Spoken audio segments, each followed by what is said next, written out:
Hello, everybody. If you're new here, welcome. My name is Azami. And if you're not new here, welcome back. Guys, I took a long break, but I'm here now. I swear for like 2 weeks straight, it's been cloudy outside, cloudy and rainy every single day. And I'm not used to this in July. I'm not used to this. And so, I like to talk in the sunlight. I like to talk in the sunshine, and it was storming. And the sun is finally out. It's setting though, but it's finally out.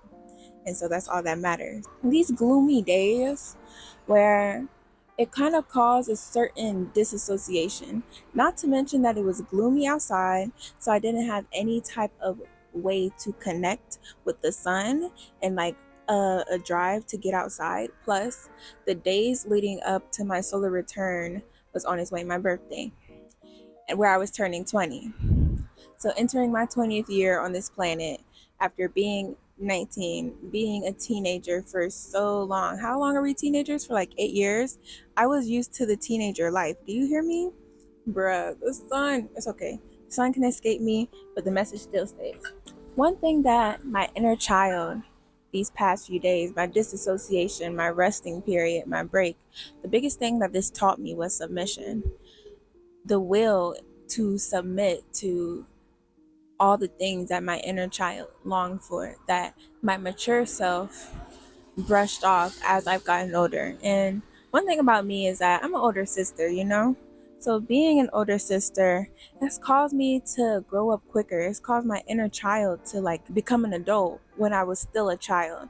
And when you're a child, you're very present and in the moment. And that's the essence of connecting with your inner child, to be present, to be in the moment. I was put in situations when I was like 8, 9, 10, when I should have been being present, when I should have been more so enjoying my dolls, enjoying my toys, when I should have been doing these things. I was thinking. It caused me to grow up quicker because it caused me to have the weight of the world on my shoulders at such a young age. So the days leading up to my 19th birthday, I was consumed by darkness. Then when I entered 19, I was consumed by even more darkness, to the extent to which the darkness took over me, and I rested in that. And I rested in the darkness for so long until I found myself back in the womb.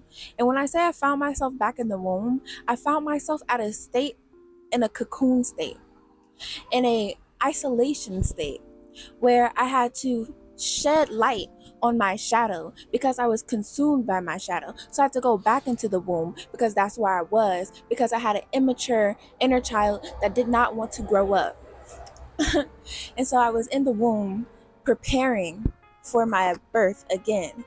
And now that I've entered 20, I do consider this to be a rebirth because I feel like I look younger at 20 than I do at 19. And that shit is crazy. I'm not even gonna lie. But it's also crazy because, I mean, when I was 19, I wasn't really focused on me. Like, I wasn't really focused on reconnecting to me. I was focused on everything outside of me, and I became a victim.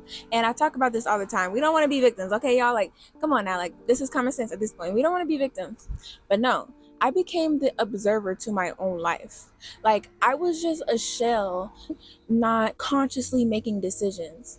Flash forward a year later, I find myself in a shell of myself, not making conscious decisions. But then waking up and I'm like, okay, I'm playing Roblox right now. That's cool.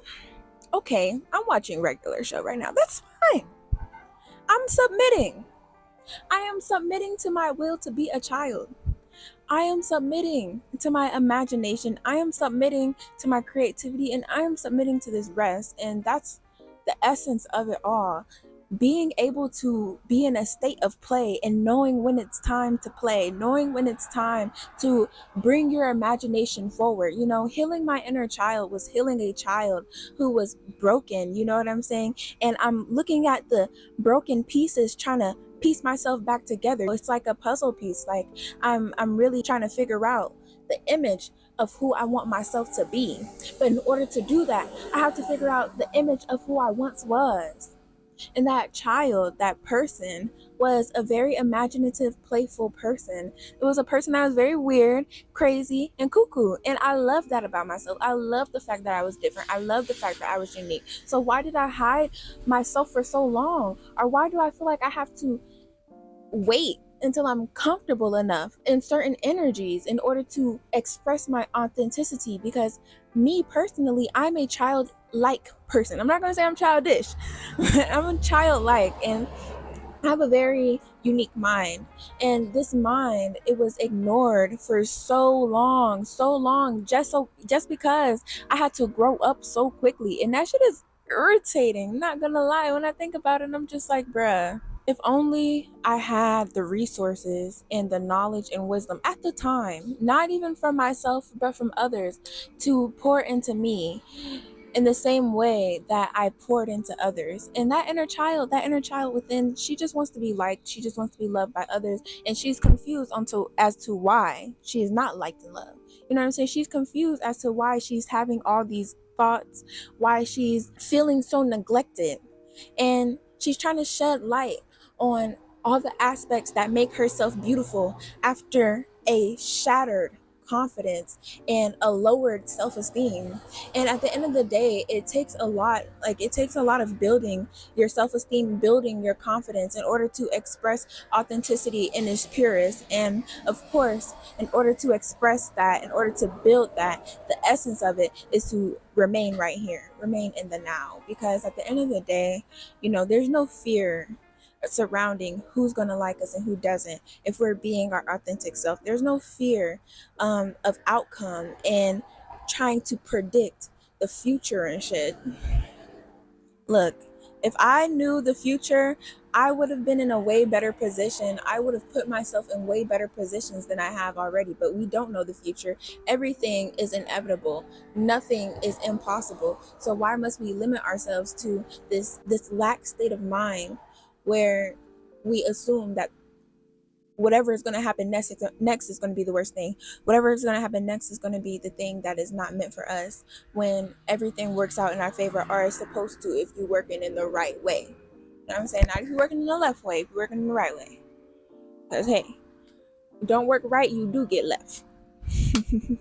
Me connecting, me submitting to the feelings that I was having, really getting out of reality and truly disassociating and knowingly disassociating, you know what I'm saying? Knowingly bringing myself in isolation, knowingly bringing myself in my shell, in my cocoon.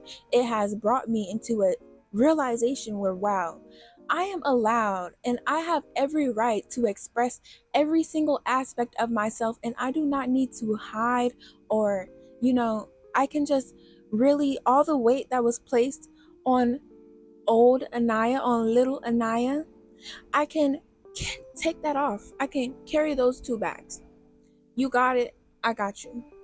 I can carry the weight that nobody would pick up for me. And I can just push it away, throw it in the trash. Because I don't need that. I don't need that baggage. I'm not at baggage claim. Man, these mosquitoes is fucking me up. It's been a very, very uncomfortable journey for me. And sometimes I have to remind myself what thoughts come from here and what thoughts come from the devil. The devil is very much so real in us. The devil very much so exists in Earth. And if you really want to think about Earth and really want to get into what Earth is, we can get into our bodies and how we ground ourselves in the world. And the devil exists in the world. So sometimes we ground ourselves in the devil, when in reality we need to ascend and transcend into higher states of being, into a 5D consciousness. This is so out of the topic, but yeah. So I was at a point where I was 18 and I was at my freshman year of college, and I looked at myself in the mirror and I asked myself, I was like, if my 5-year-old self was seeing me right now, what would she think? That little girl would be disappointed, you know? So I had to make that change and that shift. and build myself in the way that my younger self would want me to be. And doing that in itself is healing to my inner child, because my inner child deserves to be the being, deserves to grow into the person that she was meant to be. My inner child deserves, the inheritance and fortune of being connected to source, of being a golden child, because it doesn't matter how much you age and how old you are, you're always going to be a child in God's eyes. And a part of that is always walking within the grace and seeing yourself in the ways of the Most High, and knowing that that God energy that you had when you was a kid exists within you now, and never let go of that kid, because that kid, hey, she's relevant. That kid is going to help you with your creation energy. That kid is going to help you stay present. That kid is going to help you let go and release and forgive, because that kid is naturally kind and giving and nice and pleasant to the world. As kids, we always wanted to be artists. We wanted to be doctors, not for the money, but to help people. We wanted to be firefighters, not for the money, to help people. Police officers, not for killing and shooting, but to help people, to keep crime off the streets, because of the idea of what these things were taught to us to be.